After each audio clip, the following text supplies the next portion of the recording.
ओम शांति। रक्षाबंधन का त्योहार भारत के प्रमुख त्योहारों में से है।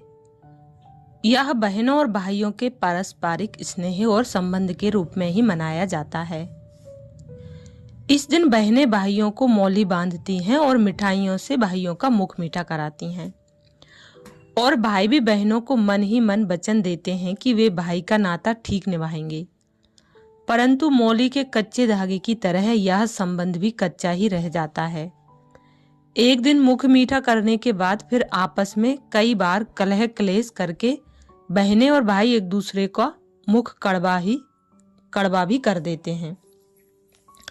और अन्य दुश्मनों से रक्षा तो क्या, छोटी आयु वाले भाई बहन तो आपस में लड़ भी पड़ते हैं।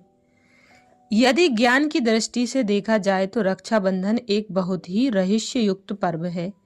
यदि इसकी पूरी जानकारी हो और ज्ञान युक्त रीति से इस बंधन को निभाया जाए तो मनुष्य को मुक्ति और जीवन मुक्ति की प्राप्ति हो सकती है। आज तो इसका मनाना केवल रस्मी तौर पर ही होता है। इस त्योहार के पीछे रहस्य तो यह है कि सृष्टि की आदि अर्थात स्थापना काल में परमपिता परमात्मा शिव और प्रजापिता ब्रह्मा के निर्देश से सच्चे ब्राह्मणों ने तथा शिव शक्ति रूपा बहनों ने मनुष्यों को यह बंधन बांधा था कि वे पवित्र बने, अर्थात काम क्रोध आदि पर विजय प्राप्त करें। अतः यदि उस वास्तविक रहस्य को जानकर इस पर्व को मनाया जाए तो इस पर्व से बहुत भारी प्राप्ति हो सकती है। किंवदंती है कि इसको मनाने से स्वर्ग की प्राप्ति होती है।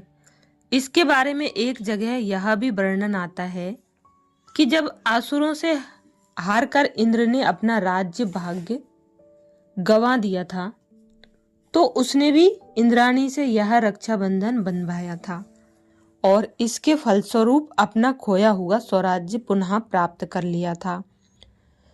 इसी प्रकार एक दूसरे आख्यान में यह वर्णन मिलता है कि यम ने भी अपनी बहन यमुना से रक्षाबंधन बंधवाया था और उसने कहा था कि इस बंधन को बांधने वाले मनुष्य यमदूतों से छूट जाएंगे।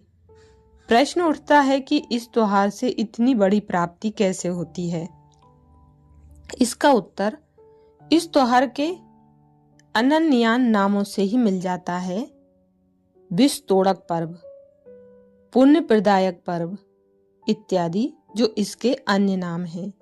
उनसे सिद्ध है कि यह त्योहार पवित्रता की रक्षा करने, पुण्य करने और विषय विकारों की आदत को तोड़ने की प्रेरणा देता है। अतः यदि हम ऐसा बंधन बांधें तो निश्चय ही उपर्युक्त प्राप्ति हो सकती है। राज्य भाग्य प्राप्त करने तथा यम के दंड से छूटने का आध्यात्मिक अर्थ है। यह अर्थ सारे कल्प की कहानी जानने से समझ में आता है।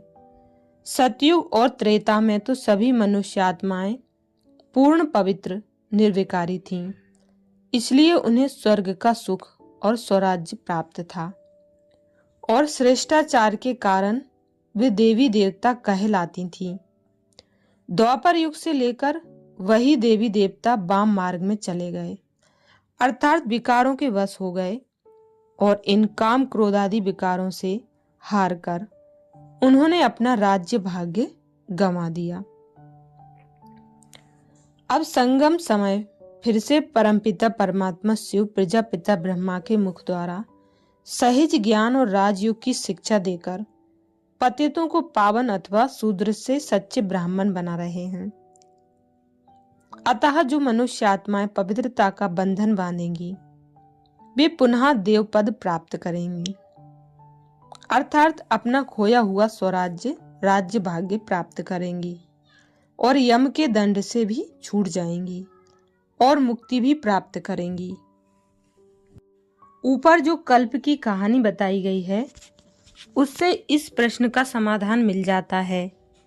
प्रजापिता ब्रह्मा के कमल मुख द्वारा जिन नर नारियों ने वास्तविक ज्ञान तथा योग की शिक्षा प्राप्त करके विकारों रूपी विष को तोड़ा था और स्वयं को पुण्य आत्मा बनाया था, उन सच्चे ब्राह्मणों अर्थात सच्चे ब्रह्मा कुमारों और ब्रह्मा कुमारियों ने जन जन को पवित्रता का प्रतीक यह रक्षाबंधन बांधा।